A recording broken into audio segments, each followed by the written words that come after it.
चेन्नईतील sari उद्योजिका नागालक्ष्मी, reel star नागालक्ष्मी, इंस्टाग्रामवर तब्बल 3,44,000 followers, अनेक रील्सला मिलियनमध्ये व्ह्यूज, लाईक्सचा पाऊस.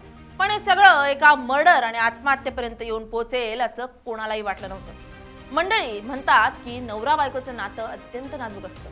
नवरा बायको ही संसाराच्या गाडीची दोन चाकं असतात.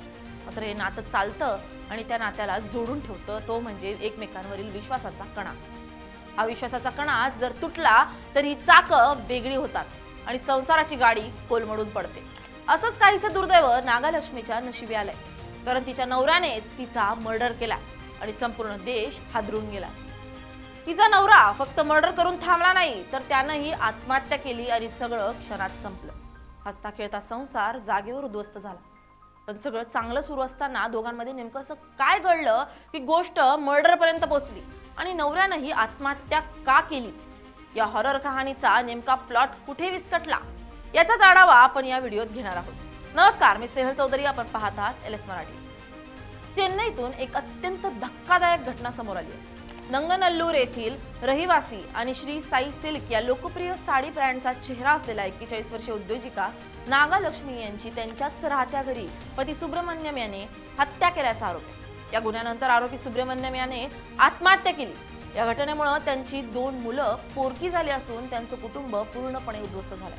ही घटना तेव्हा उघडकीस आली जेव्हा या दाम्पत्याचा धाकटा मुलगा महाविद्यालयातून घरी परतला आणि त्याला आपल्या आई वडिलांचे मृतदेह आढळले. पोलिसांनी या प्रकरणाला कौटुंबिक हिंसाचाराचं रूपांतर, हत्या आणि त्यानंतर आत्महत्येमध्ये झाल्याचं प्रकरण असं म्हटलंय.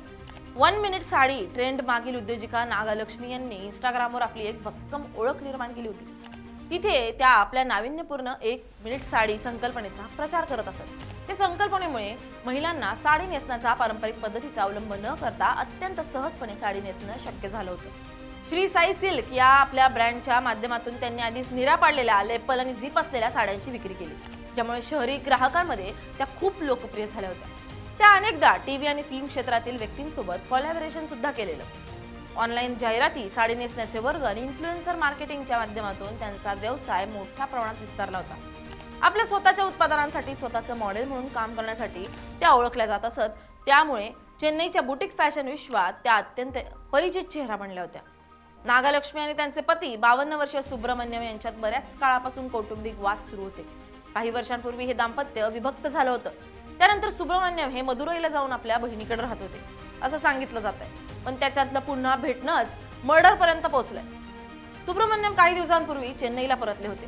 या घटनेच्या साधारण 10 दिवस आधी त्यांनी आपल्या कुटुंबाशी पुन्हा जुळवून घेतलं होतं आणि जुन्या वादांबद्दल माफी मागितली होती. नागालक्ष्मी यांनीही त्यांना पुन्हा घरात स्वीकारलं होतं.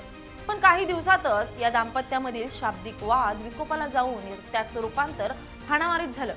धाकटा मुलगा महाविद्यालयात गेलाय याचा फायदा घेत सुब्रमण्यम याने नागालक्ष्मी यांच्यावर एका मोठ्या कोयत्यानं हल्ला केला.